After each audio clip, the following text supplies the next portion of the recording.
In the true meaning of brotherhood, we are here at the Lowcountry Presbyterian Church in Bluffton, South Carolina, also the spiritual home of Temple Oseh Shalom, for the annual Yom HaShoah service to memorialize the many millions who suffered and perished at the hands of Nazi tyranny.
Distinguished clergy, guests, welcome to Temple Oseh Shalom's Yom HaShoah Holocaust Memorial Service.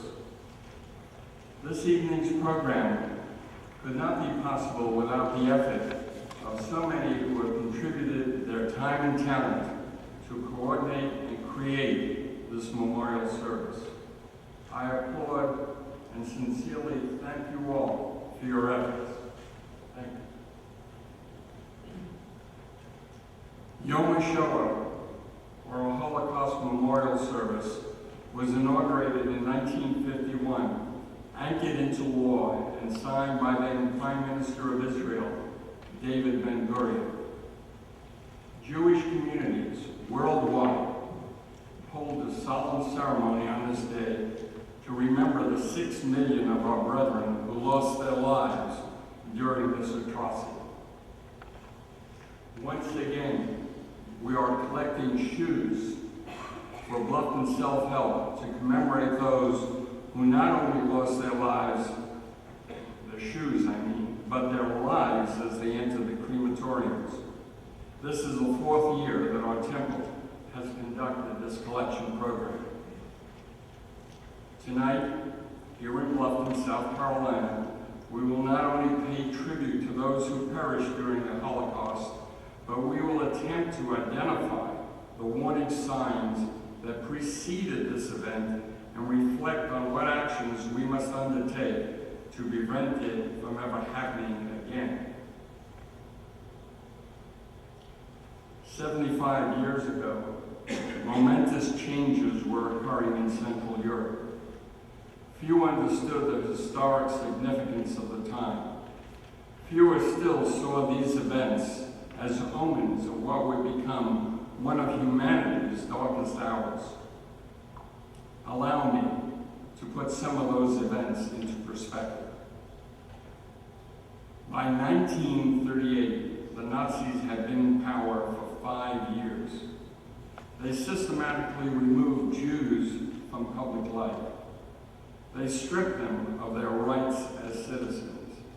They severely limited their employment opportunities.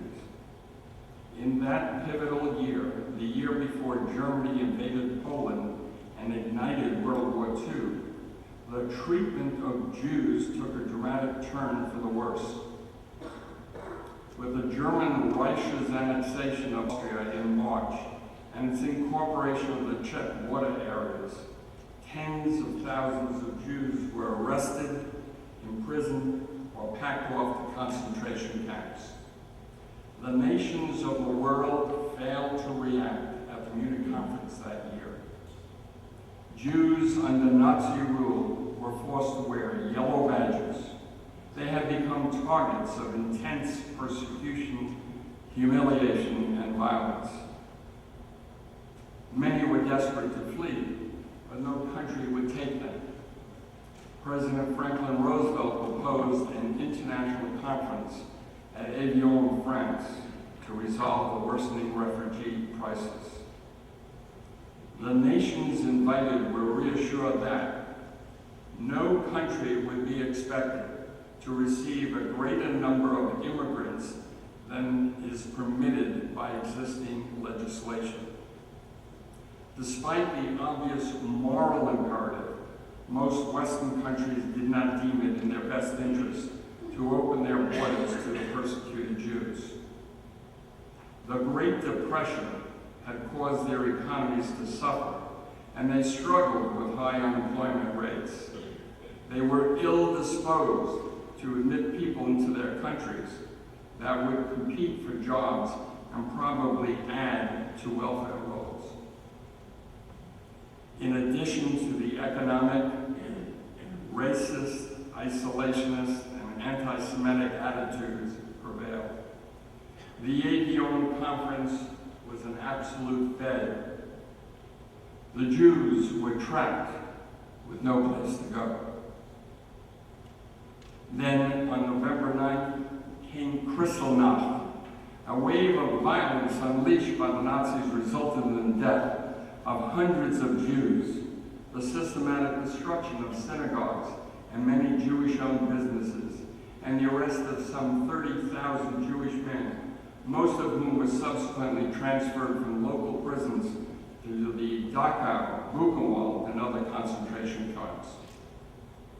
The Jews of Central Europe struggled to maintain their communities, but the impact of these events was devastating. What Kristallnacht did was to rip apart families and instill fear and anguish. Parents desperately sought to send their children to safety, even if they could not secure exit visas for themselves. Some families, fortunate enough to escape, had to build new lives in places like the United States, South America, the Caribbean, and even China. Newspapers around the world reported on the escalating violence. Few nations, individuals, or groups chose to help. Yet there were those who did make a difference. If you remember, last year we spoke of the righteous Gentiles, and there were those righteous Gentiles who did help at that time. The American Friends Service Committee, a U.S.-based Quaker Aid Society, was motivated to act and became ardent advocates for expanding refugee assistance. Another example of one who made a significant difference in Britain, Lola Han Marber was one of several prominent British Jews who convinced the British government to allow Jewish children to immigrate to the United Kingdom through a special Kinder Transport program. The first group landed on December 2nd, 1938, bringing some 200 children from a Jewish orphanage in Berlin that the Nazis had destroyed on Kristallnacht. Looking back at the events of 1938, the signs of impending war, the Holocaust, territorial expansion, disregard for international law, persecution of people based on their identity are undoubtedly clearer today were then. Opportunities for international intervention, such as the Munich and Avion Conference, existed and could have saved many lives. We must ask, why did so many countries and individuals fail to respond to the warning signs? And what can we learn from the few who chose to act despite widespread indifference? When we observe gross violations of human rights, as have occurred in Germany or in Cambodia, Rwanda, and currently in Syria, it helps us to it helps us to understand the conditions under which genocide and other acts of mass violence are likely to take place. Fortunately, many countries have now come to recognize the concept of human rights. Human rights is the belief that all humans are entitled to the right to life, liberty, freedom of thought and expression, and equality before the law. Human rights is a shared human experience, and as such must be the concern of all individuals and nations. Our challenge is to stand up and speak out when we hear negative and hateful comments, to stand up and speak out when a group is denied equal rights, to challenge the naysayers and hate mongers, to demand equality and justice. To paraphrase Eli Wiesel, silence is not an option. As we reflect on these issues, we remember all those whose lives were lost or forever altered by the Holocaust. We are challenged to think about what might motivate us to respond to warning signs of genocide and hatred today. History teaches us that hatred and genocide can be prevented if enough people care enough to act. Our choices truly do matter. Together, we can help fulfill the promise of never again.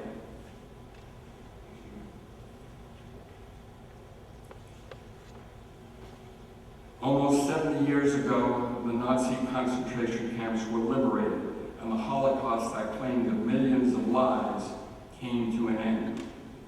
To ensure that the 12 million, and specifically the 6 million Jewish lives are remembered, we here this evening light our Yom HaShoah candles.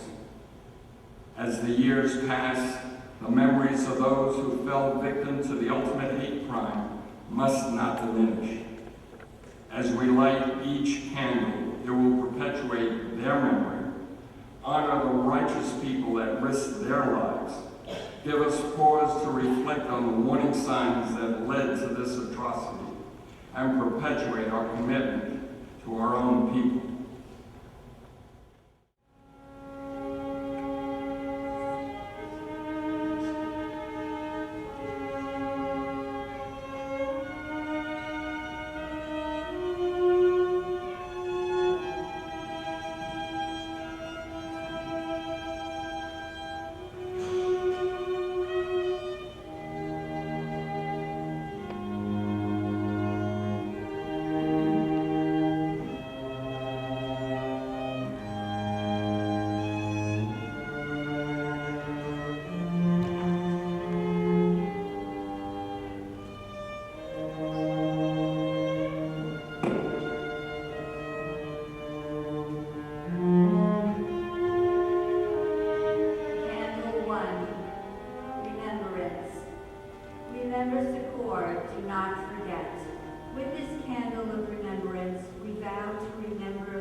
life.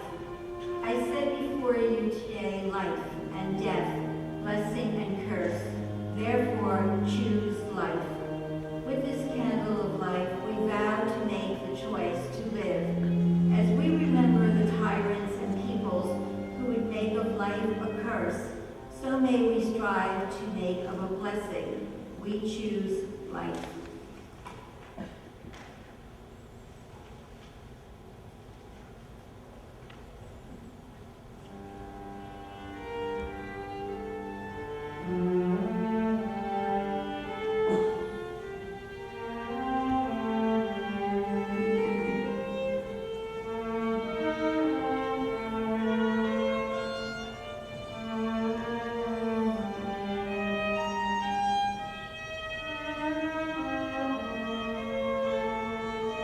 Candle 3, Zion. Out of Zion will forth Torah, and the word of the Lord from Jerusalem. With this candle we give thanks for the land of Israel, and for the message that the people of Israel live. May Israel, our holy land, stand for much more than physical survival alone. May it stand for justice, for hope, and for peace.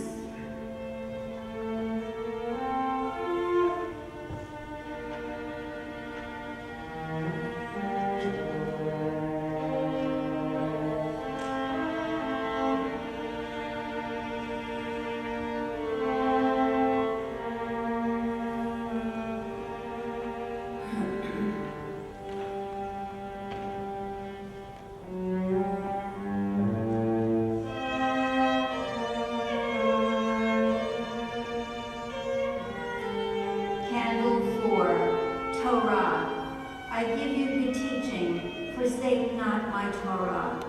With this candle, we reaffirm our commitment to life of Torah, while others would try to act as if they were divine. May we ever continue our search of understanding our responsibilities within God's divine plan. May our lives be transformed to the realm of the holy, and may our days reflect the values of our faith.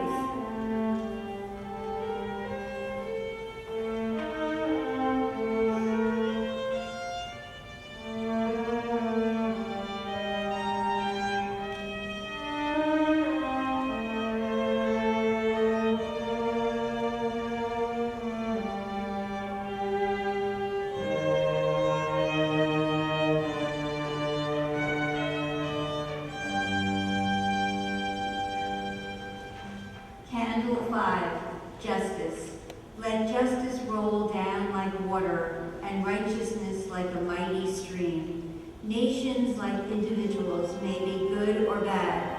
May all nations of the earth learn from the horrors of the Holocaust to use our power for good and for peace. May we heed the prophetic call, nation shall not lift up sword against nations, nor shall men learn war anymore.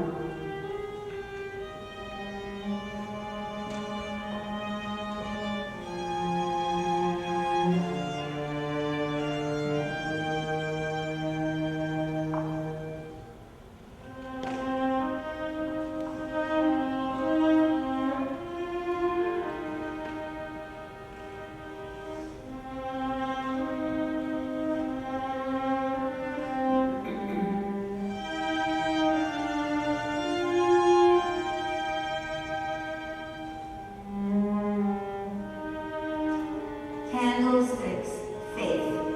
This is the final candle, the candle of faith. May we remain faithful both to the memory of our ancestors and to the commandments of our Lord. May we retain faith that one day all our prayers for peace will be answered, that war and suffering will end, that cruelty will be no more, that hatred and injustice will disappear from the face of the earth. May we live up to the memories of the martyrs of the Holocaust and of so many others in generations past who faced the darkness with the light of faith. May we have the courage to say, as did they, I believe with perfect faith in the coming of the Messiah, and even if he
Baruch atah Adonai Eloheinu melech haolam, shechionu v'kimonu v'gionu l'azman hazeh.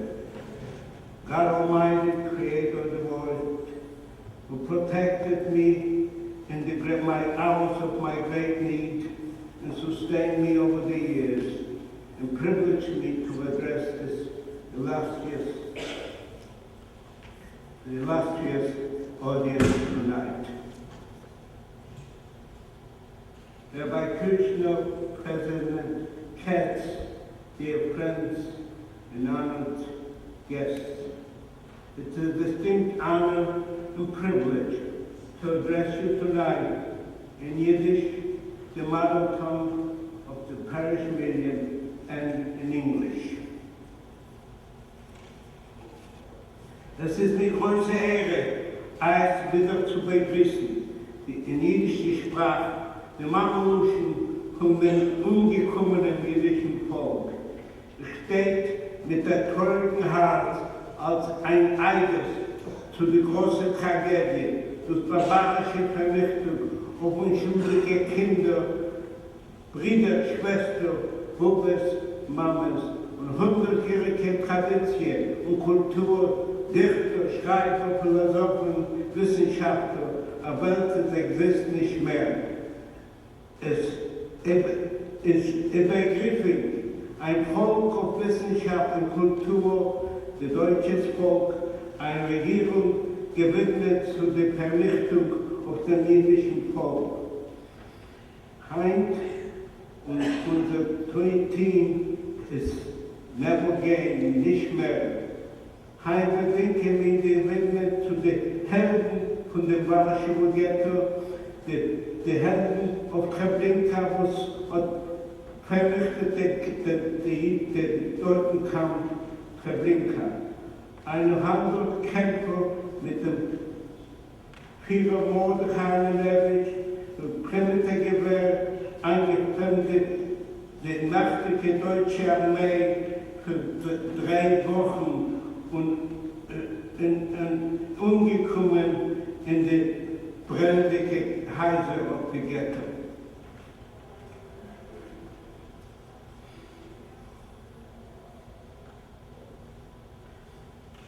"70 years ago, I stood in the field somewhere in Poland, alone in the world without means of support, just the will to survive, and perhaps live to tell the story the world should know. This is my mission, to tell about hate and intolerance, the disease of humanity. Tonight, we memorialize 12 million human beings who perished in the death camps of concentration camps, among them 6 million Jews, of which 1 million were innocent Jewish children. Tonight the theme is Never Again, amplified by the Jewish heroes who fought in the fires in the forest of Belarus and advancing Polish and Russian armies. We specifically eulogize the memory of the Warsaw Ghetto, the 700 fighters under the leadership of Mordechai Levitch, who with primitive arms and Molotov cocktail withstood the mighty German army for 3 weeks and died in the burning buildings of the Warsaw Ghetto. And those who liberated the inmates who crossed illegal borders to the state of Israel to fight for Israel's independence, and many who gave their life on the holy land of Israel.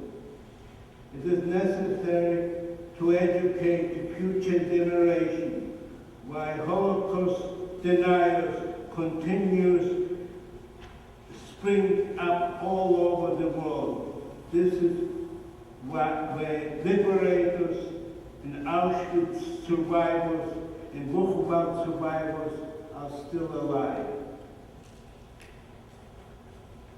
We pledge never forget the Holocaust.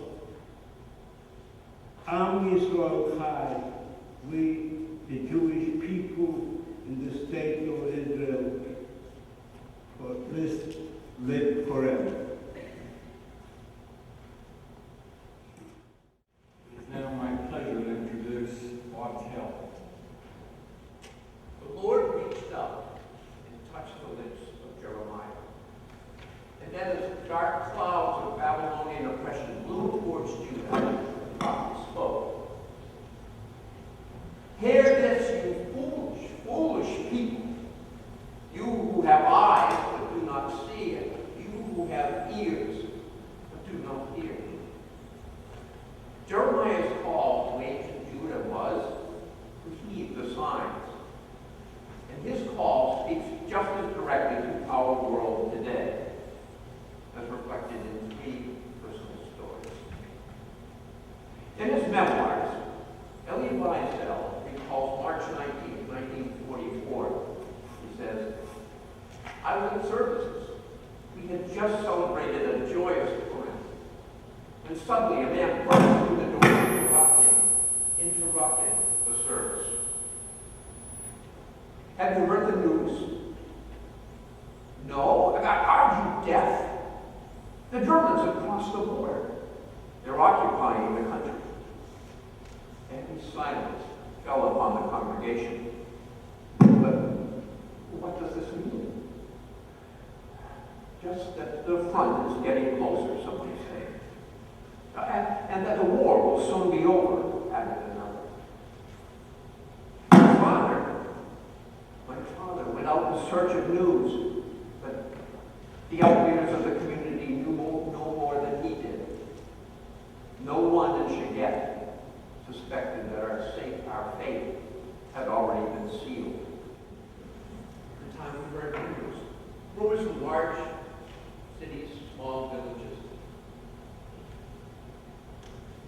Members of the local Nazi party were taking advantage of the German presence to unleash their fury upon the Jews. Beards torn, students thrown from moving trains, women humiliated, children persecuted. Never mind, my father said. This will pass. And then we were prohibited from walking in the park, from going to the movies, from riding a bus.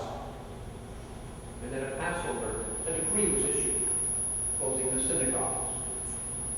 And on the 7th day, new decrees. Jewish businesses were to be closed, and no Jew was to go outside except to buy food. My father tried to make light of it, but then we heard that a ghetto was to be formed. Now, it was April 1944, just weeks before the Allied landing in Normandy.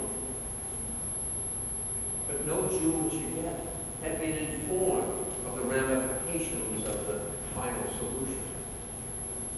The free world, yes, including Jewish leaders in America and Palestine. They had known since 1942, but we knew nothing. How many of our people might have escaped the enemy? Had only Roosevelt or Churchill and Gloria Weissman gone on the radio to issue appeals? How many? Years later, after the camps had been liberated and after the eyes of the world had been opened, the international community came together to ratify a UN convention on the prevention of genocide. And in April 1975. Solomon Leonard was just a young girl of only 9 when no pen fell. And the world once again largely looked away. She recalls, we were awakened by a terrible sound of guns and bombs very close at hand. Our home shook with every explosion. I had the feeling that the gunfire was aimed directly at me. My parents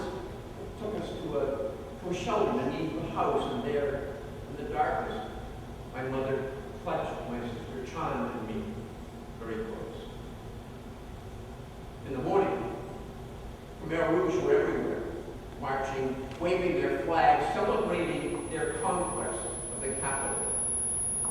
But now, I thought, maybe now Cambodia would be at peace again and our family could return to our cherished traditions. But instead, we were about to experience some of the most powerful things imaginable. What had started as a hasty departure from our home suddenly became a crushing flood of humanity. A frightened, confused humanity. The forced evacuation of 1 million Cambodians from the city to the countryside, to the killing fields, and to the beginning of what would be immeasurable pain and suffering for my people. A year later, I was convinced I'd never reach my 11th birthday.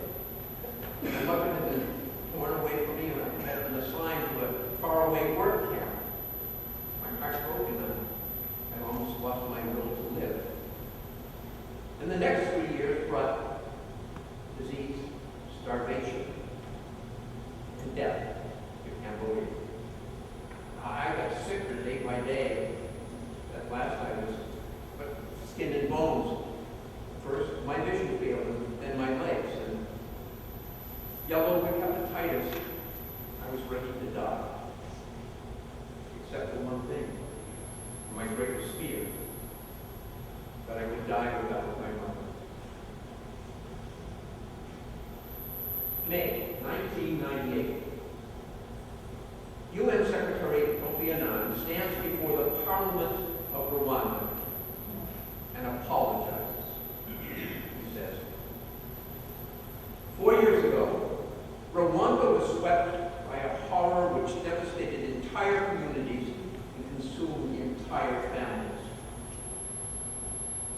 A horror which, to the world beyond your borders, seemed unimaginable, even though we now know it actually happened. We must acknowledge that the world failed Rwanda at that time of evening. Looking back now, we see the signs that at the time were not recognized. And we know that what we did was not nearly enough. Not enough to save Rwanda from itself, not enough to honor the ideals for which the United Nations exists. We will not deny that in your greatest hour of need, the world failed Rwanda. Now, in reflecting on world failures in the face of genocide, some have said we really needed to be in the camps to know what happened. But do we really need to be in Cambodia or Kosovo to know the horrors of hatred? Must we be present in Rwanda or Darfur to sense the cruelties that occur when dignity is denied? Must we be present in Syria to sense the despair that comes when dreams are deferred? Just as the Lord touched the lips of Jeremiah, so may His Spirit be on us. On our eyes that we can see clearly, on our ears that we can hear empathetically, in our hearts that we can act courageously, finally, on our lips, that we can speak out insistently and say, never, never again. My promise to my family that were lost in the Holocaust. Never again will we be burned to ash. Never again shall we be led to death. Never again shall the will of evil survive. Never again as long as we are alive.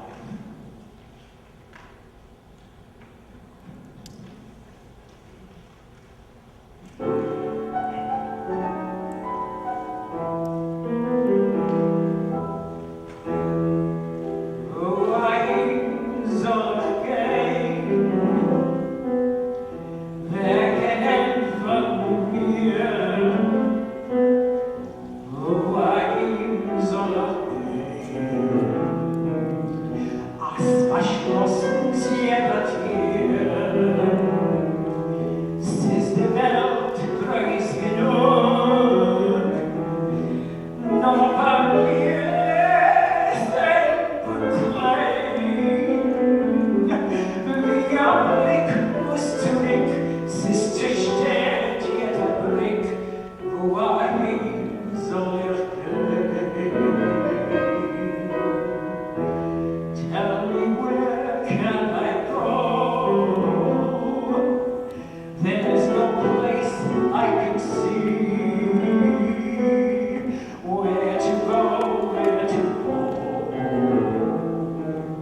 My talk tonight is actually not my talk at all.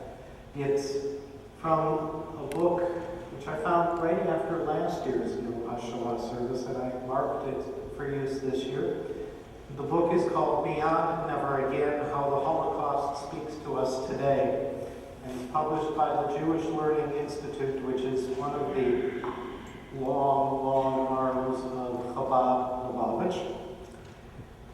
And this reading is called Angels Have No Shoes by Rabbi Emanuel Feldman. Where have I seen them before, this array of shoes lying here before me? The shoes belong to the Kohanim who removed them a moment ago when they mounted the bima to pronounce the priestly blessing. New shoes and old, with laces and without, brown ones and black ones, dress shoes and casual. This cluster of shoes lying beneath the bima. Why do I keep staring at them? Where have I seen them before? In the biblical sense, shoes are more than shoes. They play a weighty symbolic role in Jewish tradition, and they bear within themselves a subtext that far transcends protective covering for the feet. Shoes play a central role in the biblical chalitzah rite, in the book of Ruth, in the laws of Yom Kippur, Tisha B'Av, and mourning. After Joseph's brothers sold him for 20 pieces of silver, they used the coins, according to various midrashim, to buy shoes for themselves, a fact alluded to in the book of Amos. They sold the righteous for silver, and the poor one for a pair of shoes. One element concerning the mystery of shoes is worth examining. The shoe of the Torah, of course, is made from the skin of an animal. When a man wears the skin of an animal upon his feet, when he treads upon the earth by utilizing animal leather, he demonstrates that he is not just another animal. Instead, he is superior to and has the power to dominate the animal. This is in fulfillment of God's will in Genesis 1, where man is told that he shall have dominion over the entire animal kingdom. And it is suggested by Psalms 8:7, Thou makest man to have dominion over the works of thy hands. Thou hast put all things under his feet, also the beasts of the field. Rabbi Shlomo Zalman Auerbach explains why only leather shoes are forbidden on Tisha B'Av and Yom Kippur and to mourners, while cloth shoes, which are usually much more comfortable, are permitted. The wearing of leather shoes symbolizes our dominion over the animals, but on such solemn occasions, we are to be completely submissive to God, and it is inappropriate to express our dominion over anything. But there is more. Not only is man able to dominate the animal without, he is also endowed with the potential to dominate the animal within himself. his own natural impulses towards the beastly and physical. He need not merely be an upright beast. He can, in short, become a spiritual, godlike creature. Man has been given the power to own the animal. He is not to be owned by the animal.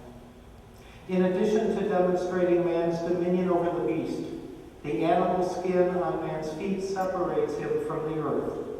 Shoes thus represent man's spiritual potential. Man, though he emanates from the earth, walks the earth, and will return to the earth, possesses the ability to separate himself from that which is merely physical, and to reach for greater heights.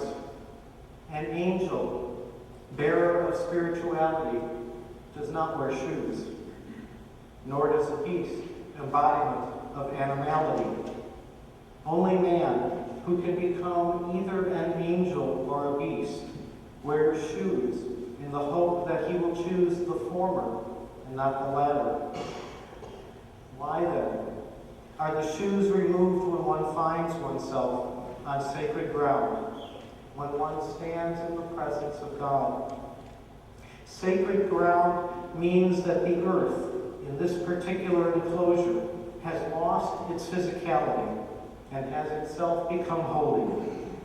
In such a circumstance, there is no need for man to separate himself from the earth, no need to express his dominance over the beastly. On the contrary, when the ground on which he stands becomes sacred and godly, man is bidden to become as one with this ground, and as it were, to attach himself to the spirituality and the sanctity of this holy place. And so he removes from his feet the symbols of separation and dominance. Thus it is that when Moses stands before the Holy One at the burning bush, he is told, "Remove your shoes from upon your feet, because the place whereon you stand is holy ground." Joshua, when he first enters Canaan, hears the identical command when he is confronted by the angel of God. "Remove your shoes," the angel says, as if to say that during this one moment of contact with the sacred, while you are being touched by the ultimate sanctity, you require no separators from the earth's physicality, no symbols of your dominance over the beast.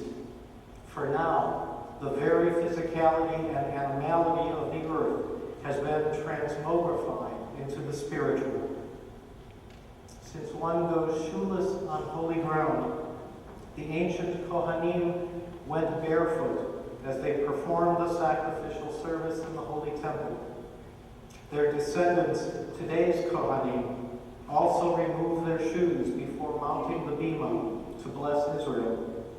While today's removal of shoes is because of a special enactment by the Talmudic sage Rabbi Yochanan ben Zakkai, one can recognize in this gesture a distant echo of what was done in the Holy Temple. In fact, Rabbi Yaakov Emden suggests that today's Kohanim mount the bima without their shoes because the place where the Kohanim now stand also represents holy ground. Through my reverie, I hear the chant of the Kohanim. May the Lord bless thee and keep thee. May he cause his countenance to shine upon thee and be gracious unto thee. May he turn his face unto thee and give thee peace. The Kohanim come down from the bima and don their shoes again. These shoes, where have I seen them before? I remember now where I have seen them. It was in that famous, or maybe infamous, black and white photograph of the crematorium. Shoes of men and women, shoes of little boys and of little girls piled ever so high. New shoes and old, with laces and without, dress shoes and casual, shoes that will never again be worn by their owners. A towering mound of forlorn and bereft and desolate shoes. This is the place where Jewish boys and girls and their mothers and fathers because they were all children of the one God, went up in smoke as fire offerings. But the thousands of shoes they left behind, wrenching as they are in their emptiness, can also, on a far different level, offer a small measure of solace and comfort. Solace and comfort. For in that luminous moment when these Jews stood face to face with the ultimate holiness of Kiddush Hashem, sanctification of God's name through martyrdom, they lost all connection to the universe of the earth and the animals. At that moment, they transcended the need to demonstrate their moral and spiritual dominance over the beasts of the field and over the human beasts who murdered them. And as they offered their souls to the Almighty One, as He reached down and brought them into His loving care for eternity, it was appropriate that their shoes be left behind, an ironic reminder that they now dwell in a more hallowed realm. Angels do not require shoes. Because of the gripping significance of this text, the composer feels it's imperative that the following paragraph be read at each performance of this piece. The Holocaust is a stunning reminder of the tragic results of prejudice and hate toward other people. But it is also a reminder that hope, held firm, will eventually reign victorious over the greatest of odds. The following words were inscribed on the walls of a cellar in Cologne, Germany, where Jews were hiding from the Nazis during World War II. Hope was all they had to hold on to. Hope was their only bridge to a brighter tomorrow.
He completed a second master's degree in marriage and family counseling at the University of Detroit in 1980.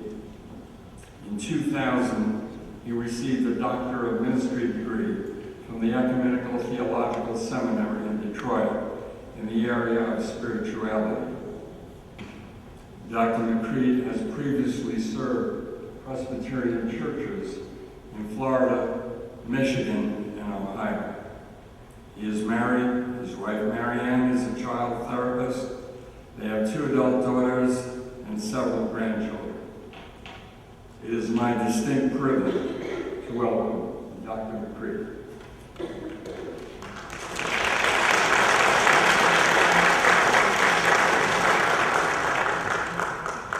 I'm very grateful to be back with you again, and I appreciate the honor, especially on a night like this. Life is a good thing, ripe with the opportunity for blessing us each and every day. At the same time, life comes to us with injustice, and in some instances, extreme hardship that seem to snatch away those blessings from any one of us. The Jewish people, while not the only ones, are among those who are not immune they're not immune from grave injustices that are thrust upon them. So tonight, as we remember once again the tragedies of the Holocaust, it is fitting to consider the warning signs of widespread discrimination and pledge ourselves never to allow such tragedy and travesty again. Just as there are warning signs along the roads we drive and built into the cars that we operate, so there are social warning signs that we need to recognize and be alert to address. This evening, in the next several minutes, I'd like to speak of 7 warning signs of pending social breakdown and disintegration. As we are mindful of these toxins to our social fabric, we can be vigilant to deal with them early on and minimize the damage to individuals and to groups of people. The first social toxin would be a pervasive fear of loosely defined groups of people who are perceived to be different from us and in some ways inferior, even unacceptable. As great as our American society has always been, our history is stained with a perpetual disdain for isolated ethnic groups: the Irish, the Poles, the Japanese, the Mexicans, and others. Since blacks have been living on our shores, there have been varying levels of racial bias and oppression against this group, only because they can be easily identified and depersonalized. The gay and lesbian community has equally borne the same discrimination, but in recent months seems to be experiencing a reversal of the tyranny that they have known. As Americans are able to get beyond the stigmatizing of classes of people and relegating them to an inferior state of being, we reduce the likelihood of a social injustice that eats away at our social order. A second toxin we sometimes see at work among us is the social justification of activities that are normally unacceptable, usually based on a false or a questionable rationalization. It was only a couple years ago that 2 related stories were headline news. A Muslim center was planned to occupy an available building only several blocks from Ground Zero in downtown Manhattan. And another mosque under construction was destroyed in Tennessee. The religious bigotry was easily apparent. A human right clearly stated in the First Amendment of our Bill of Rights, and a long-established tradition in this country, going way back to pre-Revolutionary War times, is the freedom of individuals and groups to worship freely and safely there are many who mistakenly spoke out against the exercise of such freedoms, somehow rationalizing that those people did not have the same rights that we do. Fortunately, they were not justified to operate as if there are two levels of freedom, and the Muslims involved are not denied the same opportunities to construct buildings that serve the needs of their communities. Emotional and social overreaction is another threat to social justice, and we need to be alert to this as well. The years following the attacks on September 11, 2001, regrettably have evidenced an overreaction among our country's leaders and many others. The Patriot Act of 2001 and subsequent revisions demonstrate the impulses of a country that were catapulted into a fearsome and anxious state, reaching with extreme measures to contain a perceived threat. Whenever there is such emotional and behavioral overreaction, we need to be alert to the curtailing of freedoms and the increasing tyranny by those empowered with authority. One of the treasures of this nation is the ability to disagree, to speak publicly in disagreement, and to be assured that there will be no punitive consequences. This is a freedom about which we must be constantly vigilant. We are a people who can be threatened by bullying, but must never succumb to the intimidation of others to keep us silent when we are compelled by conscience to speak. An obvious warning sign of possible injustice is when government or other empowered people threaten to take away our guaranteed freedom to speak openly in disagreement. Related to this is the warning sign that we need to hear when the press is forced to accept undue restrictions. Again, our First Amendment guarantees the freedom of the press. Without the investigative reporting of a free press, we are inevitably blind to a potentially destructive campaign of lawlessness and violence upon the American people. For the press is the means of exposing the social evils happening around us. Those evils are allowed to thrive and to endure when our primary source of reliable information is removed from the people. A warning sign to us is obviously the curtailment of a free flow of information that our news media provides. I'm now up to number 6 of the warning signs of social danger that act as a cancer to any healthy society. This next tipping point comes as individuals and authorities begin to single out individuals for harassment.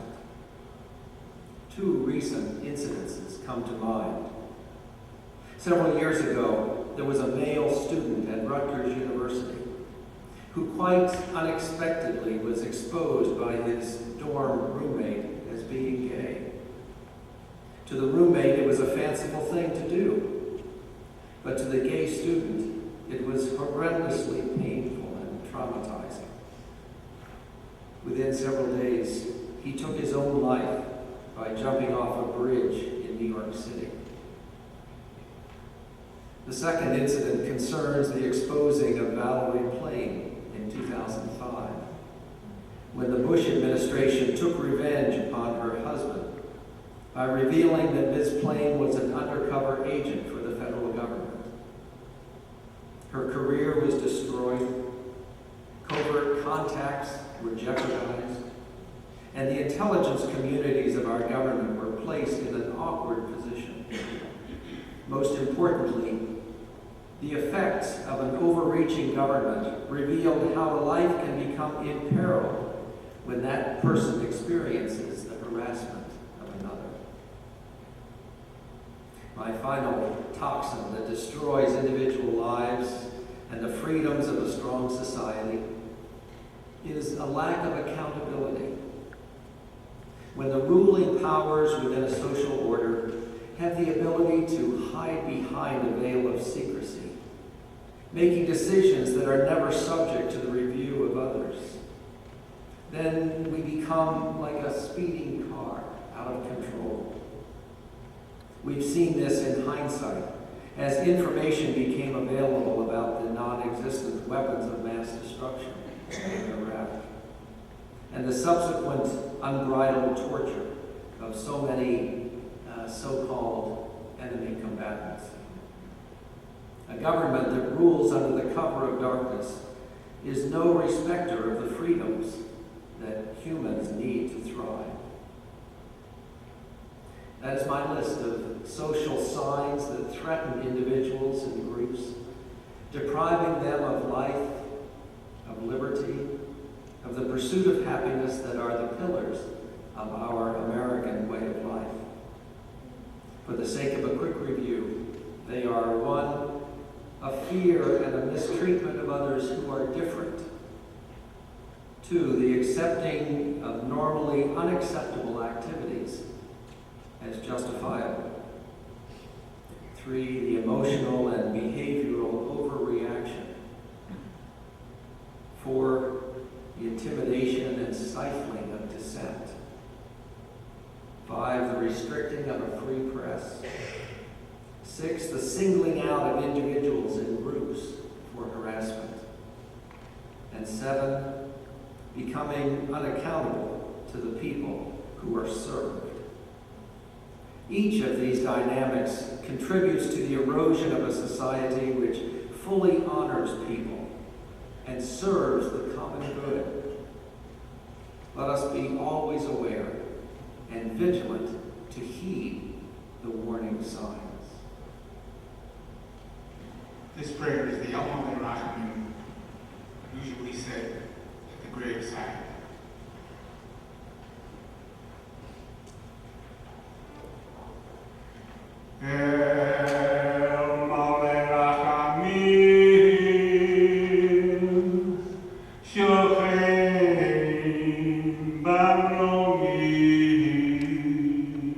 Exalted and compassionate God,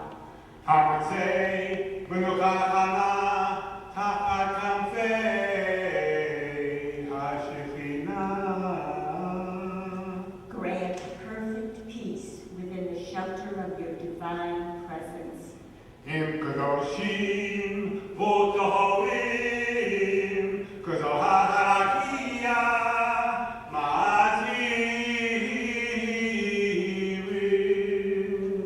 To the holy and the pure,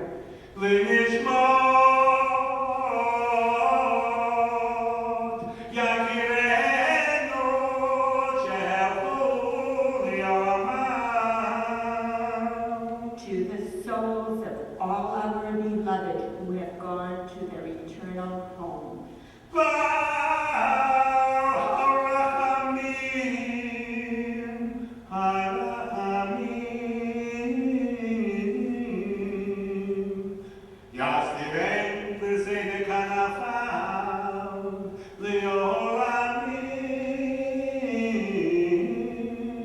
May their memory endure as an inspiration for goodness and charity. May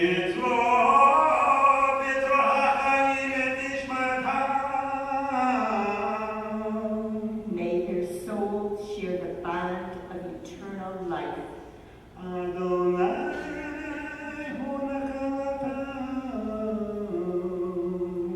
The eternal God is their heritage.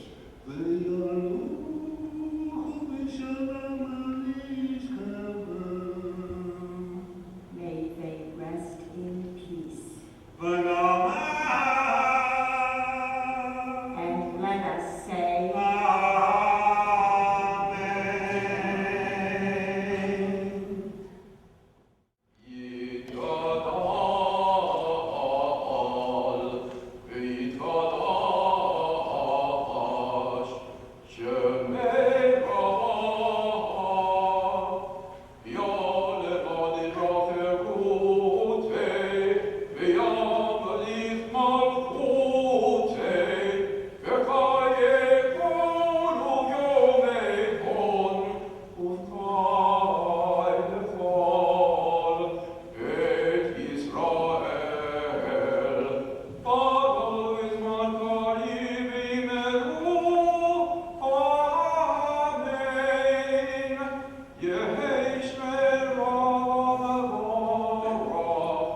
Thank you.